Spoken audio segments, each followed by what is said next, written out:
We've outfitted it with a manipulator, which gives it a little more autonomy because it can now, it's not stuck in the lab, it can go into the design room. We've been also working on humanoid robots. Some of the ones that Gil showed from the DRC were built by us, and they're derived from these models we're showing here.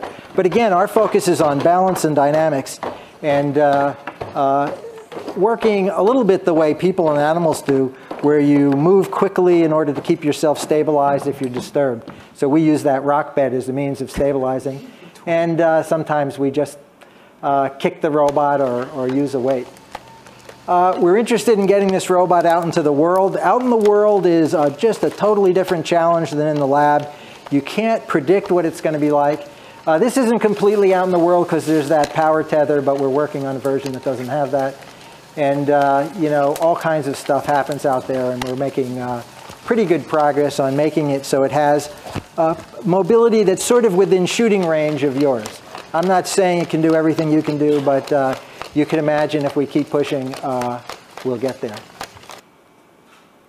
Go that far. You know, Teddy Roosevelt did a little bit of what you're suggesting. Yes. And I think that's right. If you would present it in a way that it isn't the government running the economy, that you might get a hearing on it. But unfortunately, you know, socialists, and you're one of those, want the government to run the economy. I'm a democratic socialist. Yeah. And socialists want the government to run the economy. One second. All right. First of all, let me agree with you and then disagree with you.